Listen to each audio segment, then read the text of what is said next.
After our first Christmas in our old flat, I once caught her rifling, or hoking as the Irish would call it, through a chest of drawers. She was looking for receipts for her Christmas presents, basically, you know, to see how much I'd actually spent on her.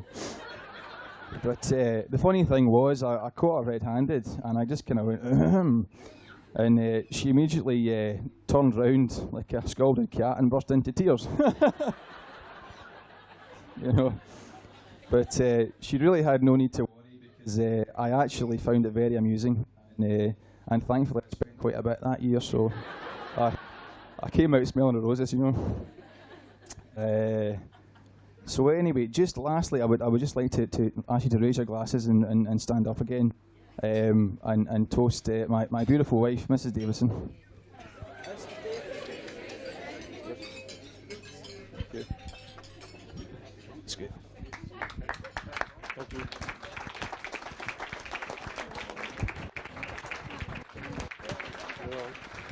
Okay, ladies and gents, our next speaker then is the best man.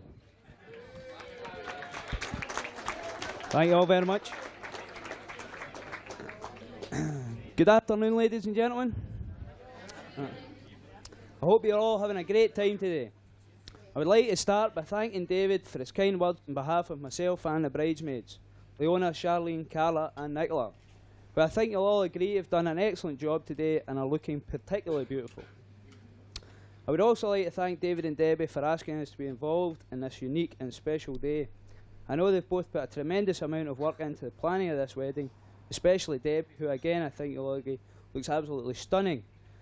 And I'm sure with the exception of this speech, everything today will exceed their expectations. I'd now like to read a couple of cards from people that couldn't make it. May you light each other's lives with warm glow of your love, and let the love that fills your hearts reach out and touch those around you. Congratulations. Wishing both of you all sorts of happiness, from Ella.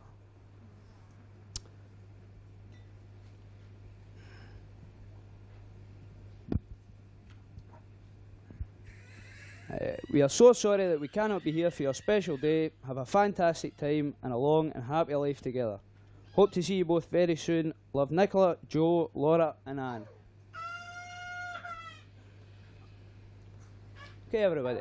I'd just like to say, Debbie, you look 1 in a million, as opposed to Dave, who looks like he was 1 in a raffle. But we did do our best. In all seriousness, ladies and gentlemen, I would like to thank David for the honour of being his best man today. For all of you who don't know me, my name is Sandy. I met David at university 11 years ago, and since then we've become close friends. It would be fair to say, like brothers. It's true, ladies and gentlemen, there's nothing I wouldn't do for David, and there's nothing he wouldn't do for me. In fact, most of the time we do nothing for each other.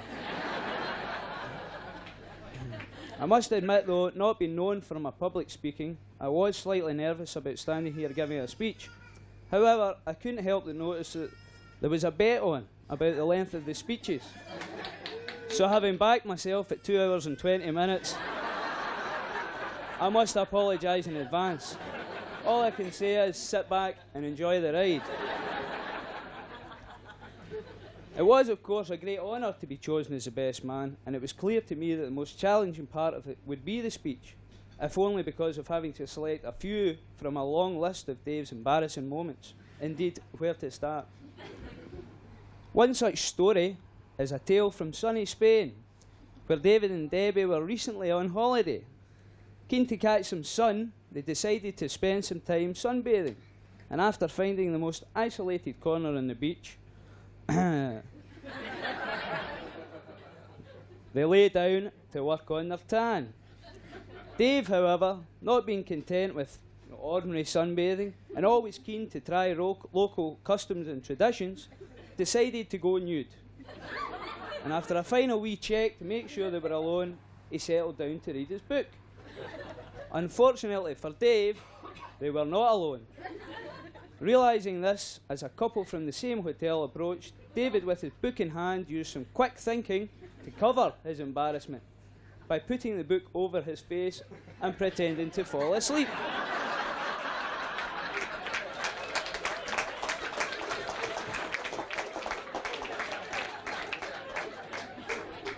Unaware of Dave's cunning plan to avoid contact with the couple, so she says, Debbie then proceeded to engage them in a lengthy conversation with David in a state of horror under his book.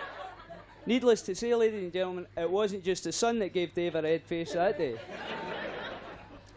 Also, ladies and gentlemen, I thought the best way I could sum up Dave was to go round some of his family and friends and write down some words people used to describe him. A great friend, that one was mine. Kind, compassionate, trusting, all very kind words. Tall and hairy, that must have come from one of the back tables. Cool, trendy, masculine, trendy. Look, you wrote that one twice. You made me In fact, I could hardly find anyone with a bad word to say. I did, however, find some. And when I heard lazy, clumsy and stubborn, I thought, hang on a minute, that's a wee bit rough. Certainly not entirely untrue, but nonetheless a bit harsh for a best man speech. But if Fiona and Gary don't know their own son, then who does?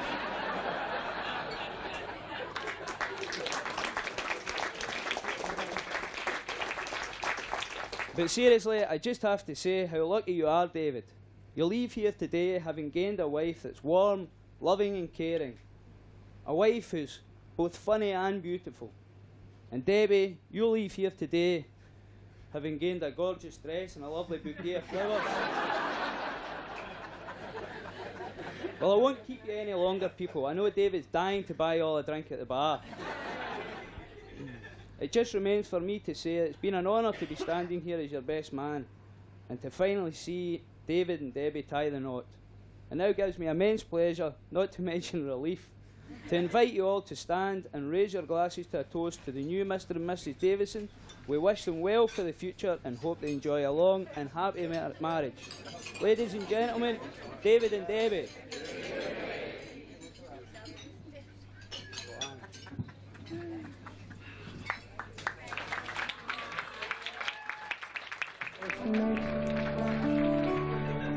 We sang on together, we coupled our fate. We hauled up our anchor, determined not to fail. For our lost treasure, together we set sail. But though we lost without us, we steered alone.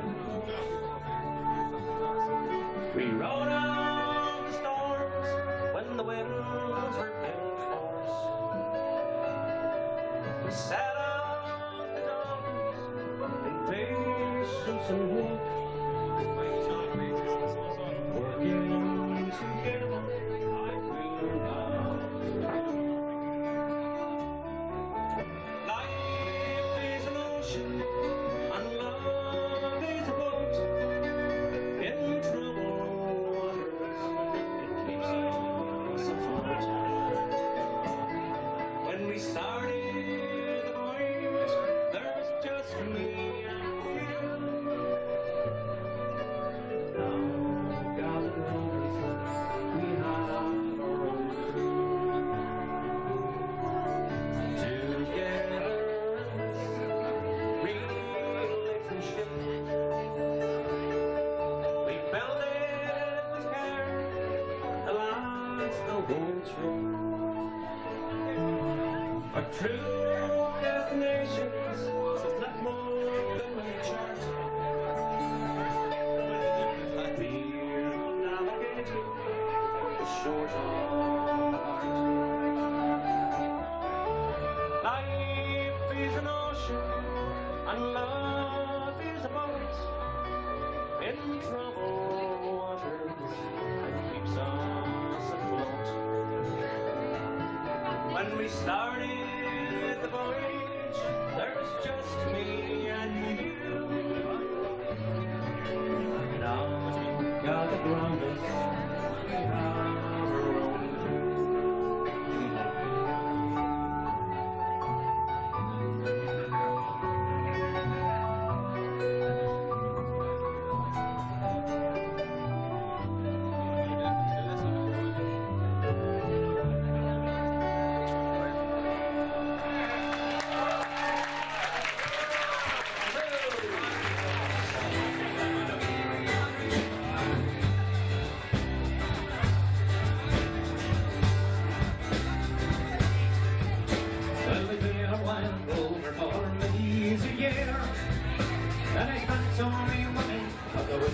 and the beer.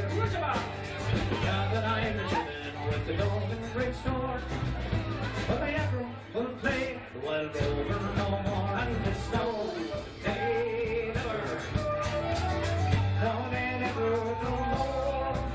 Will I play the wild rover? I'll never no more. When I went to the sale house, I used to for it went as far. Come and Levy, the money was spent. When I asked her for the credit, and she answered me nay. She's a custom like yours, I can have any day, and it's no day. That's your house. Now they go no more. Will I play the wild rover? No, never, no more. Oh, far Scotland, when will we see your lights again? The fountain who died for your raven hill and men, the stone against it. Proud Edward's army and sent some homewards to think again.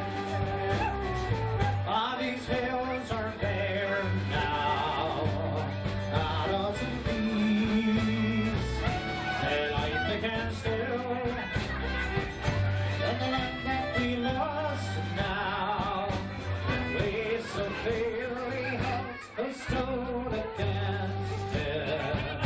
Proud Edward's army and sent him homewards to think again. All together, let's hear, come on. Oh, flower of Scotland, hey, when will we see your likes again? The parson who died for your Weymouth hill and glen, the stone against it. Proud Edward's army and sent him homewards to think again. One for the Brighton group.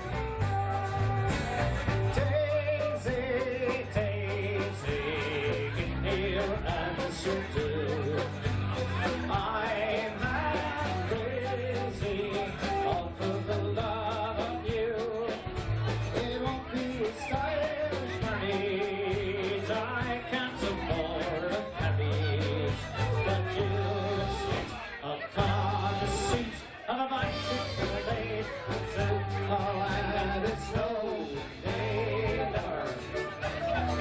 Now they never no more will I play the wild rover.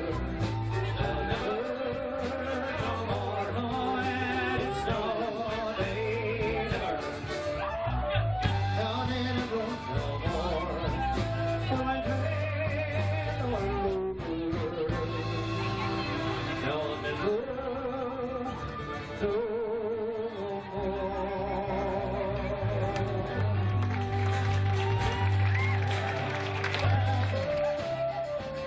The fountain who died for your Raven's hill and glen, stood against them.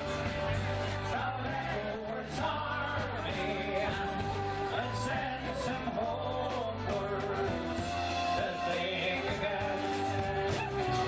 Ah, these hills are bare now, out of the leaves. They light the candle, and the land that we lost now is so clearly held a stone against it. Proud Edward's army and sent him homewards to think again. All together, let's see, come on. Oh, flower of Scotland, say, when will we see your likes again? The bottom who died for the way that's held glen, the stone against it. Proud Edward's army and sent some homewards to think again. One for the bride and groom. Daisy, Daisy, here answer do. I'm half crazy over the love of you. It'll be a stylish marriage, I can't afford a marriage, but you upon the seat of a bicycle they do all that it's no, they never, no, they never no more will I quit, no, I rover, no, never, no more, no, and it's no, they never, no, they never, no more will I quit, no, I rover. No, never, no more.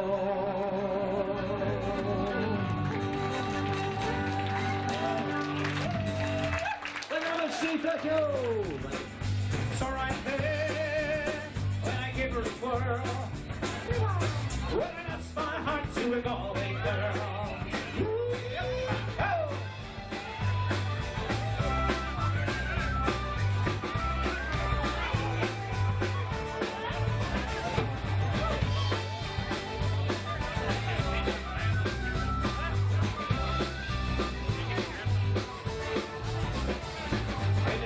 So when the rents came down the day I took me to the fence of down about my day asked your friend what's a man to do when her hair is black and her eyes are blue. So I did when I gave her up the twirl, lost my heart to the Galway girl.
Going to be hanging off here, before the elephant.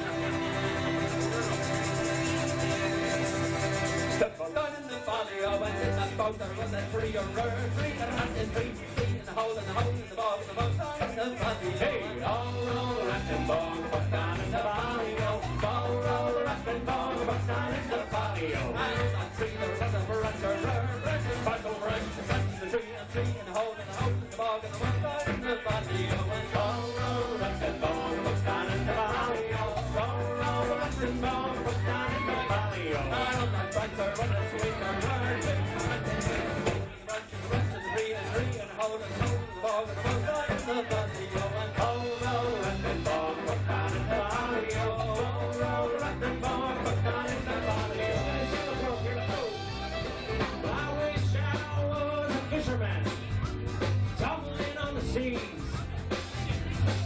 Far away from dry land, and it's better trees, casting out my sweet life to the slant of a love. Love still better down on me when the starry skies above the cloud of my head. You in my arms.